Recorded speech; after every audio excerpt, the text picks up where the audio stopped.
Hello मेरे प्यारे दोस्तों, कैसे हैं आप सभी। स्वागत है आप सभी का आपके गुरुजी चैनल एसपी झा चैनल पे। मेरे प्यारे दोस्तों, हम लोग अम्ल क्षार एवं लवण को पढ़ रहे थे, जो कि केमिस्ट्री के चैप्टर 2 है। पार्ट 1 हम लोगों ने बना लिए थे, आप लोग को सिखा भी दिए थे अच्छी तरीके से, जिसमें कि हम लोग लवण के बारे में, अभी अम्ल के बारे में पढ़ रहे हैं और इसे डिटेल में पढ़ रहे हैं। यानी कि अम्ल के कितने प्रकार होते हैं, अम्ल क्या होता है, ये सारे के बारे में हमने जान लिए थे। सांद्र अम्ल क्या होता है, तनु अम्ल क्या होता है, अगर हम लोग बात करें तो ये सारे के बारे में, प्रबल अम्ल दुर्बल अम्ल के बारे में जान लिए थे। इसके एग्जाम्पल को भी समझ लिए थे बहुत ही अच्छी तरीके से। यार आशा है अगर आप लोग देखे होंगे तो आपको कहीं से कोई दिक्कत या समस्या नहीं हुआ होगा। मेरे प्यारे बच्चों, आज हम लोग अम्ल के भौतिक गुण को समझने वाले हैं और बहुत ही अच्छी तरह से भौतिक गुण और रासायनिक गुण को समझेंगे और इसके गुणों को आज हम लोग कंप्लीट समझ के और इस टॉपिक को खत्म कर लेंगे। उसके बाद हम लोग नेक्स्ट अम्ल यानी कि अम्ल के ही बारे में पढ़ेंगे। अभी 2-3 वीडियो होगा अम्ल के बारे में, जिसमें कि मैं अम्ल को इतने अच्छे से डिटेल में एक्सप्लेन करूंगा मेरे प्यारे बच्चों, जो एक भी प्रश्न अगर आपके एग्जाम में आएंगे तो आपके गुरुजी के ही यानी कि वीडियो से आएंगे, कंटेंट से आएंगे। एक भी प्रश्न आपके गुरुजी के वीडियो से बाहर नहीं जाएगा, ये मैं आप लोग को विश्वास दिलाता हूँ,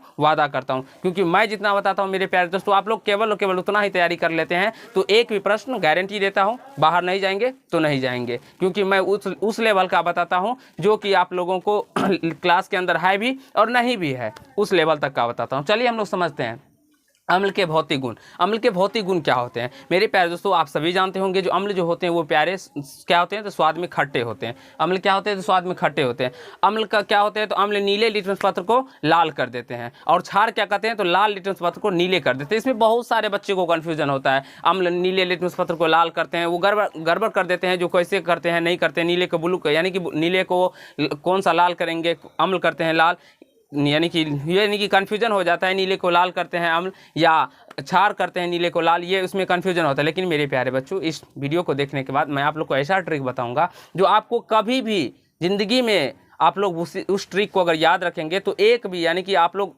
सोए हुए भी रहेंगे तो भी आप लोग उस ट्रिक को नहीं भूल पाइएगा और आप लोग प्रश्न को गलती नहीं कर पाइएगा। आपसे कोई भी पूछेगा तो आप लोग बिल्कुल ही उसको सही उत्तर दीजिएगा और आंसर दीजिएगा। तो यहाँ से फिलहाल आप लोग को समझ लेना है अम्ल क्या करता है, नीले लिटमस पत्र को लाल करता है। अब हम आगे कंसेप्ट की बात करते हैं, जैसे कि अम्ल का पीएच मान। यानी कि पीएच का मतलब क्या होता है मेरे प्यारे दोस्तों, आप लोगों ने पीएच मान पढ़े होंगे। पीएच का खोज किसने किया था, सोरेंस ने किया था। और ये पीएच का पावर यानी कि फुल फॉर्म अगर हम बात करें तो होता क्या है, तो पावर ऑफ हाइड्रोजन होता है। तो पीएच मान जो अम्ल का होता है वो 7 से कम होता है, और जितना कम रहेगा वो उतना प्रबल अम्ल होगा, और जितना 7 के नज़दीक रहेगा वो उतना दुर्बल अम्ल होगा। ठीक है, तो अब यहाँ से देखिए, ये विद्युत का क्या होता है, सुचालक होता है। अम्ल जो होते हैं वो विद्युत के सुचालक होते हैं। इसमें इलेक्ट्रॉन यानी कि विद्युत का प्रवाह हो सकता है मेरे प्यारे बच्चों। अम्ल में संक्षारण होता है, यानी कि जंग लग सकता है अम्ल में। अब हम लोग बात करें, अम्ल अधिक अभिक्रियाशील होते हैं। अम्ल जो होते हैं वो अधिक अभिक्रियाशील होते हैं, यानी कि बहुत जल्दी वो अभिक्रिया कर लेते हैं। हाँ, लेकिन मेरे प्यारे दोस्तों, सूखा हुआ अम्ल जो होता है वो अभिक्रिया नहीं करता है। देख सकते हैं नोट में लिखा गया है, सूखा हुआ अम्ल अभिक्रिया नहीं करती है।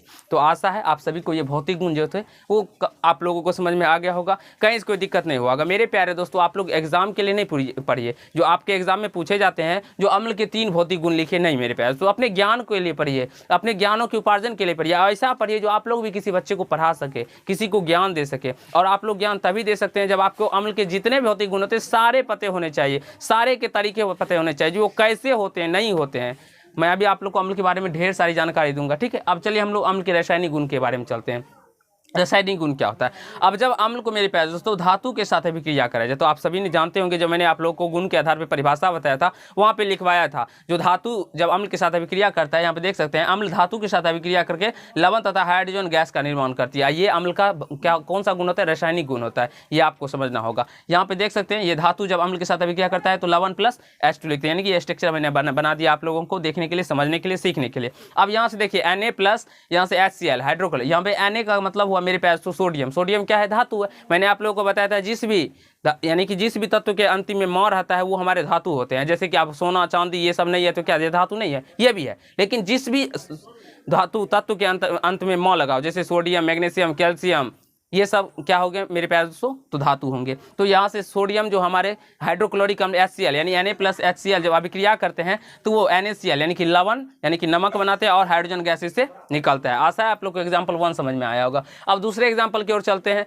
मैग्नीशियम क्या है, धातु है, और यहाँ से H2SO4 क्या है, अम्ल है। जब धातु अम्ल के साथ अभिक्रिया करता है तो मैग्नीशियम सल्फेट यानी MgSO4 लवण यानी कि नमक भी बनाता है, सॉरी लवण बनाता है, मैग्नीशियम सल्फेट है क्या लवण है, और प्लस हाइड्रोजन गैस का निर्माण करता है। तो हम इस पे 2 ही एग्जाम्पल लिए मेरे प्यारे बच्चों, आप लोगों को समझ में आ गया होगा, दिक्कत नहीं हुआ होगा, क्योंकि इस पर ढेर सारे एग्जाम्पल हैं। ठीक है, तो फिलहाल हम आप लोगों के लिए 2 ही लिए। चलिए हम लोग समझते हैं धातु के कार्बोनेट एवं बाइकार्बोनेट से अम्लों की अभिक्रिया, यानी कि धातु के जो कार्बोनेट होते हैं ये और एवं बाइकार्बोनेट होते हैं, जब उससे अम्ल अभिक्रिया करता है तो क्या रिएक्शंस होते नहीं होते उसके बारे में जानते हैं। देखिए, अम्ल कार्बोनेट या बाइकार्बोनेट के साथ अभिक्रिया करके लवण यानी लवण जल एवं कार्बन डाइऑक्साइड गैस बनाते हैं मेरे प्यारे दोस्तों, यानी कार्बन डाइऑक्साइड गैस देते हैं। देखिए, कार्बन यानी कि कार्बोनेट और बाइकार्बोनेट प्लस अम्ल, यानी कि जब अभिक्रिया करेंगे मेरे प्यारे दोस्तों तो ये लवण तथा जल का अनुसूत्र होता है H2O और कार्बन डाइऑक्साइड का क्या होता है CO2। आशा है आप सभी को समझ में आया होगा। अब हम लोग एग्जाम्पल के थ्रू समझते हैं मेरे प्यारे बच्चों। आप लोगों को क्या करना है, तो ये सब जो समझते हैं हम लोग कैसे समझते हैं, ये एग्जाम्पल के ही थ्रू समझते हैं। जब तक आपको एग्जाम्पल समझ में नहीं आएगा, अगर आपको पता नहीं है जैडन क्या होता है, तो आपको पार्ट 1 देखना पड़ेगा। ये क्या, इसका क्या मतलब होता है, इसका क्या मतलब होता है, सारे को मैंने बताया था जब आप लोगों को रासायनिक समीकरण में अभिक्रिया बताया था, तभी आप लोगों को हमने क्लियर किया था। जो इस तीर का मतलब क्या होता है, नीचे की तरफ तीर है तो उसका मतलब क्या होता है, कहीं पे अगर कोष्ठ के अंदर एस लिखा रहता है तो उसका मतलब क्या होता है। केमिस्ट्री मेरे प्यारे दोस्तों कहा जाता है, केमिस्ट्री एक बहुत ही आसान चैप्टर यानी कि आसान सब्जेक्ट है, लेकिन अगर उसको डिटेल में अगर एक्सप्लेन कीजिएगा ना तभी आसान है, नहीं तो वो इतना हार्ड होता है। जो केमिस्ट्री होती है बेवफा, रात पढ़िए दिन सफा, यानी कि अगर रात को पढ़िएगा यानी कि सवेरे होते होते आप भूल जाइएगा, यानी कि ऐसा होता है केमिस्ट्री। तो इसको अगर मन लगा के पढ़िएगा तो ये इतना मज़ेदार भी लगेगा जिसमें कि आप लोग खेल भी छोड़ सकते हैं इस मजे इस यानी कि पढ़ाई के मजे के सामने में कोई सा भी ऐसा मजा नहीं रहेगा मेरे प्यास। लेकिन हाँ, उसके लिए आपको मन लगाना पड़ेगा इसके अंदर। अगर एक बार मन लग गया ना तो आपको हर एक चीज़, कोई भी काम बेकार लगेगा पढ़ाई के सामने में, बस एक बार मन लगा के देखिए। चलिए आगे समझते हैं, जैसे कि ZnCO3। अब हम लोग जिंक कार्बोनेट का बात करते हैं। ZnCO3 का मतलब हुआ जिंक कार्बोनेट। जब ये H2SO4 सल्फ्यूरिक अम्ल के साथ अभिक्रिया करता है तो ZnSO4 zinc sulphate plus H2O जल तथा कार्बन डाइऑक्साइड बनता है। आ रहा है बाबू समझ में, समस्या तकलीफ नहीं ना? ठीक। अब देखिए CaCO3 कैल्शियम कार्बोनेट जब हाइड्रोक्लोरिक अम्ल के साथ अभिक्रिया करता है तो CaCl2 plus H2O plus CO2 का निर्माण करते हैं। देख सकते हैं, आशा आप लोग को समझ में आ रहा होगा, दिक्कत नहीं होता होगा। अब Na2CO3 मेरे प्यारे दोस्तों, आप सभी को समझने का प्रयास कीजिएगा। मैं आप लोग को यहाँ पे 2 पॉइंट्स पे चर्चा करने के लिए यानी कि जा रहा हूँ, जिसको आप लोग को गौर करना होगा, समझना होगा। जैसे कि हम Na2CO3 का बात करते हैं तो Na2CO3 का मतलब क्या होता है, सोडियम कार्बोनेट होता है। और NaHCO3 का मतलब क्या होता है, सोडियम बाइकार्बोनेट होता है। तो बहुत सारे बच्चों को इसमें कन्फ्यूजन होता है, लेकिन अभी जो मैं आप लोग को 2 मिनट समय लूंगा आप लोग का, और अभी जो बताऊंगा 100% गारंटी देता हूं, आज के बाद आप लोग को कभी से समस्या नहीं होगा। अब कभी कभी आप लोगों को पूछा जाता है खाने वाला सोडा और धवन सोडा, उसमें आप लोगों को बताना होता है जिसका रासायनिक नाम। तो हम देखिए आपको कैसे तुरंत बता देंगे। जैसे कि अगर खाने वाला सोडा का आप लोगों से रासायनिक नाम पूछे तो होगा सोडियम बाइकार्बोनेट, और धवन सोडा का सोडियम कार्बोनेट। अगर सूत्र पूछे धवन सोडा का तो क्या हो जाएगा Na2CO3 और धवन सोडा का, और खाने वाला सोडा का क्या हो जाएगा NaCO3। हमको कैसे याद है मेरे प्यारे दोस्तों, तो हम भी एक ट्रिक का यूज करते हैं। कैसे, कौन सा ट्रिक का यूज करते हैं, देखिए जैसे कि सोडियम कार्बोनेट, ठीक है, सोडियम कार्बोनेट है तो सोडियम कार्बोनेट का क्या हो जाएगा Na2CO3। तो सोडियम कार्बोनेट इसका धवन सोडा हो गया, ठीक है, ये तो समझना होगा, Dhawan soda sodium carbonate Na2CO3, ठीक है। और देखिए सोडियम बाइकार्बोनेट, अब बाइकार्बोनेट कब होता है, खाने वाला सोडा जो होता है, खाना खाने के बाद हम लोग क्या करते हैं, कोई अगर जाता है तो हम लोग क्या कहते हैं, बाय बाय टाटा, यानी कि बाय बाय जो करते हैं वो क्या होता है। तो आप लोग को ये समझना होगा, बाय यानी कि जो इसका रासायनिक नाम जो आएगा उसमें बाय आएगा, तो सोडियम बाइकार्बोनेट। खाने वाला सोडा का क्या हो जाएगा, सोडियम बाइकार्बोनेट, क्योंकि खाने के बाद हम लोग क्या करते हैं, बाय बाय करते हैं। जो घर से जाते हैं, जब हम लोग अपने घर पे कोई पार्टी रखते हैं, फंक्शन रखते हैं, तो बहुत सारे मेहमान आते हैं, और मेहमान के जाते समय हम लोग क्या करते हैं, तो उस मेहमान को टाटा करते हैं, बोलते हैं ना, बाबू चाचा को टाटा कर दो, मामा को टाटा कर दो। तो वो टाटा बाय बाय जो हम लोग करते हैं, तो उसी को आप लोग को थोड़ा का कंसेप्ट के रूप में पकड़ना होगा। उसी बाय बाय यानी कि आप लोग को समझिए, खाने वाले सोडा को हम लोग बाय बाय करते हैं खाना खाने के बाद, तो उसका जो रासायनिक नाम हो जाएगा सोडियम बाइकार्बोनेट। अब बाय बाय किससे करते हैं हम लोग, हाथ से करते हैं, लास्ट से यानी पैर से तो नहीं करते हैं, सर से तो नहीं करते हैं, आंख से भी नहीं करते हैं, आंख से हम लोग इशारा करते हैं, लेकिन बाय बाय हम लोग करते हैं हाथ से करते हैं। तो हाथ का इंग्लिश आपको पता होगा, जो हैंड होता है, हैंड यानी कि HAND, H होता है। तो आपको याद रखना होगा जिसका रासायनिक अनुसूत्र जो होगा उसमें H आएगा। तो यहाँ से देख सकते हैं NaHCO3। अगर पूछा जाए तो सोडियम बाइकार्बोनेट का NaHCO3, क्योंकि बाई आया है इसमें, हैंड आ रहा है तो इसमें H होगा। और जिसमें बाई नहीं आएगा, जैसे सोडियम कार्बोनेट, तो Na2CO3 होगा, इसमें H नहीं आएगा। आई होप आप सभी को समझ में आया होगा ये दोनों कंसेप्ट, और आप सीख गए होंगे। चलिए आगे समझते हैं। जैसे कि सोडियम कार्बोनेट H2SO4 सल्फ्यूरिक अम्ल के साथ अभिक्रिया करता है तो Na2SO4 इंटू जल तथा कार्बन डाइऑक्साइड का निर्माण करता है।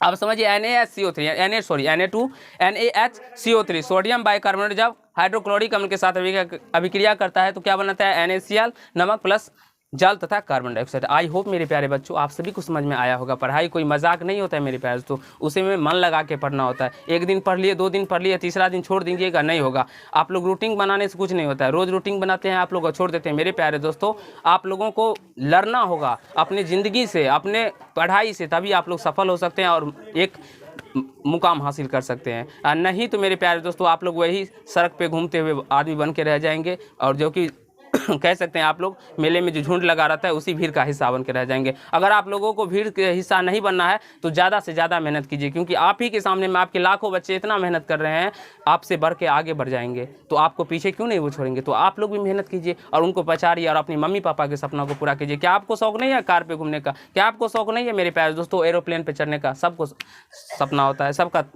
मनोरथ होता है। अपनी मम्मी पापा का भी सपना को पूरा कीजिए, उनकी भी सपना होती है मेरे प्यारे दोस्तों। और बॉयज़ एंड गर्ल दोनों सुनिए, क्योंकि गर्ल को भी होता है जो हम तो क्लास 10th पास कर जाएंगे, उसके बाद मेरी शादी हो जाएगी, फिर परिवार हो जाएगा, हमको क्या है, हमारे पति तो कमा के खिलाएंगे। नहीं मेरे प्यारे बच्चियाँ आप लोग भी सुनिए, आप लोग भी अपने पैरों पे खड़े होइए। आज की देखिए कितनी कितनी बेटियां जो है कौन कौन सा मुकाम हासिल कर रही हैं। बहुत सारी बेटियां का हम कह सकते हैं। सुरेखा यादव ऐसी महिला है मेरे प्यारे दोस्तों जो रेल की ड्राइवर है, अभी तक पहली महिला रेल ड्राइवर अभी सुरेखा यादव है। आप सभी को पता होना चाहिए। देखिए अभी महिला होकर भी वो रेल चला रही है और कितना सफ़र को वो एक दूसरे स्टेशन तक पहुंचा रही है। तो आप लोग भी मेहनत कीजिए, आप लोग भी अपने आप पे डिपेंड बनिए मेरे पास। तो किसी और पे डिपेंड मत होइए। जब तक आप लोग अपने पे डिपेंड नहीं हो पाइएगा तब तक आप लोगों का ज़िंदगी सफल नहीं हो पाएगा। तो आप लोग अपने से डिपेंड होइए और किसी के भरोसे नहीं रहिए। चलिए आगे समझते हैं क्षार के साथ अभिक्रिया। आप सभी को पता होगा, मैंने आप लोगों को पिछले क्लास में भी करवाया था जो उदासीनीकरण अभिक्रिया के बारे में। उदासीनीकरण क्या होता है? जब अम्ल क्षार के साथ अभिक्रिया करता है तो लवण तथा जल बनाता है। तो वहीं पे ये अभिक्रिया को लिया गया है जो कि हमारे अम्ल का गुण होता है रासायनिक। क्षार के साथ अभिक्रिया, जब क्षार अम्ल के साथ अभिक्रिया करता है या अम्ल क्षार के साथ अभिक्रिया करता है तो लवण तथा जल का निर्माण करता है। फॉर एग्जांपल हम बात कर सकते हैं यहाँ पे, जैसे कि HCl प्लस NaOH। HCl क्या होता है मेरे प्यारे बच्चों? हाइड्रोक्लोरिक अम्ल, जो अपने शरीर के अंदर भी स्रावित होता है। आप लोगों को कभी पता होगा, जो कहते हैं ना बड़े बुजुर्ग से, हमें गैस बन गया या कब्जियत हो गया, वो कैसे होता है? वो HCl यानी हाइड्रोक्लोरिक अम्ल का ज़्यादा अगर पेट में स्रावित हो जाता है मेरे प्यारे दोस्तों, उसी के वजह से होता है, वो गैस बन जाता है। तो हम लोग क्या करते हैं, तो उसके बंदे में एंटासिड होता है जो कि क्षारीय होता है, उसको हम लोग लेते हैं और उसका जो गैस का होता है खत्म करते हैं। बहुत सारे गैस वाले दवाई होते हैं, आप लोग घरेलू उपचार भी कह सकते हैं। चलिए आगे समझते हैं। NH यानी कि हाइड्रोक्लोरिक अम्ल जब NaH यानी कि के साथ अभी करते हैं NaCl प्लस H2O बनाता है। H2SO4 सल्फ्यूरिक अम्ल जब मेरे पास तो 2KOH यानी कि पोटेशियम हाइड्रोक्साइड के साथ अभिक्रिया करता है। ये क्या है? तो ये एक क्षार है, पोटेशियम हाइड्रोक्साइड। अब तो K2SO4 प्लस H2O, ये साइड में H2O लिखा गया, आप लोग को समझना होगा, ठीक है। छोटा सा स्पेस नहीं था इसलिए मैंने छोटा करके लिखा है। अब हम लोग चौथे नंबर समझते हैं, चौथा गुण अम्ल के रासायनिक, चौथे रासायनिक गुण धातु के ऑक्साइड के साथ अभिक्रिया। मेरे प्यारे बच्चों धातु के ऑक्साइड जो होते हैं वो प्रायः क्षारीय होते हैं। मैंने आप लोग को बताया भी है, अगर नहीं देखें तो क्लास 9 के अंदर जाके देखिए, मैंने आप लोग को सारे बताया। क्लास 9 का फिजिक्स खत्म किए, केमिस्ट्री को खत्म करने जा रहे हैं, 10th का फिजिक्स खत्म कर रहे हैं। अब एक आप सभी को बताया तो जो एक चैप्टर फिजिक्स, एक चैप्टर केमिस्ट्री, आप सभी ने देख रहे होंगे जो एक चैप्टर फिजिक्स हो रहा है, एक चैप्टर केमिस्ट्री। बारी बारी से हम लोग सारे चैप्टर को करते चलेंगे। यहाँ से देखिए धातु के ऑक्साइड के साथ अभिक्रिया। जब धातु के ऑक्साइड क्या होते हैं? मूलतः क्षारीय होते हैं तथा भस्म से अम्ल से अभिक्रिया करके मेरे पास तो लवण तथा जल बनाते हैं। जैसे कि CuO क्यूप्रस ऑक्साइड जब H2SO4 के साथ अभिक्रिया करते हैं सल्फ्यूरिक अम्ल के साथ तो CuSO4 कॉपर सल्फेट तथा H2O यानी कि जल बनाते हैं। ZnO जिंक ऑक्साइड जब यानी कि H2SO4 सल्फ्यूरिक अम्ल के साथ अभी क्या करते हैं? जिंक सल्फेट तथा जल बनाते हैं। ये आपको ध्यान पे रखना होगा। कैसे हमें याद है? हमने भी मेरे प्यारे दोस्तों कई रातें याद की हैं, तो आप लोग को भी तो याद करना होगा, आप लोग भी तो जगना होगा। आप लोग जब तक जगिएगा नहीं, रात को पढ़िएगा नहीं, तब तो कुछ नहीं हो सकता है, ठीक है। तो पढ़िए CaO कैल्शियम ऑक्साइड जब HCl यानी कि हाइड्रोक्लोरिक अम्ल के साथ अभी क्या करता है? CaCl2 प्लस H2O का निर्माण करता है। आई होप मेरे प्यारे बच्चों आप सभी को समझ में आ गया होगा, कहीं से कोई दिक्कत या समस्या नहीं हुआ होगा। और आप लोग को बहुत ही खुशी का बात है, मैं आप लोग को बता देना चाहता हूँ, हमारे ऑफलाइन के जितने भी छात्र थे उन्होंने ये जो अभी आप लोग हमारे पास टी-शर्ट देख रहे होंगे वो हमें गिफ्ट किया है 5 सितंबर के उपलक्ष्य में। उनका मैं बहुत बहुत धन्यवाद देता हूँ, क्योंकि आपके गुरुजी जो भी होते हैं, गुरुजन होते हैं मेरे प्यारे दोस्तों, आपके प्यार के भूखे होते हैं, ना ही कोई गिफ्ट के होते हैं। लेकिन फिर भी अगर आप लोग इतना किए हैं तो उसके लिए मैं आप लोग को बहुत बहुत बधाई देता हूँ। और आप लोग यानी कि हमारे जो ऑनलाइन के बच्चे हैं वो भी बहुत सारे मैसेज किए हैं, उनको भी मैं दिल से शुक्रिया अदा करता हूँ, उसको भी बहुत बहुत बधाई देता हूँ, धन्यवाद देता हूँ। क्योंकि ये गुरुजी का यानी कि ये पर्व होता है मेरे प्यार, तो आप लोग कह सकते हैं। और एक घड़ी भी गिफ्ट किया है जो कि वो लोग बोल रहे हैं सर इसे भी दिखा दीजिए। आप लोग देखिए ये घड़ी अभी मैं आप लोग को दिखा रहा हूँ, अभी देख सकते हैं आप लोग ये कितने बज रहे हैं इसमें, तो ये 4 बजकर 50 मिनट हो रहे हैं और ये अभी शाम के 4:50 हो रहे हैं, जो मैं अभी आप लोग को साइंस का वीडियो बना रहा हूँ। और कभी कभी मैं आप लोग को सवेरे सवेरे भी वीडियो बनाता हूँ जो कि 4:50, यानी कि यानी कि आप कह सकते हैं मेरे प्यारे दोस्तों, दोपहर को तो हम लोग वीडियो बना नहीं सकते क्योंकि बहुत ज़्यादा हल्ला होता रहता है, गाँव से वीडियो बनाते हैं इसीलिए। तो धन्यवाद मेरे प्यारे दोस्तों, ऑफलाइन ऑनलाइन दोनों बच्चों को। चलिए आज के पार्ट में हम लोग इतना ही करते हैं, नेक्स्ट पार्ट में हम लोग आगे के कंसेप्ट को सीखेंगे। अगर आप लोग को अच्छा लगा हो तो वीडियो को लाइक कीजिएगा, कमेंट कीजिएगा, शेयर कीजिएगा और यदि चैनल पर नए तो चैनल को सब्सक्राइब करके बेल आइकन को प्रेस कर लीजिएगा, जिससे मेरे हर एक वीडियो का नोटिफिकेशन आप तक पहुँचता है। धन्यवाद।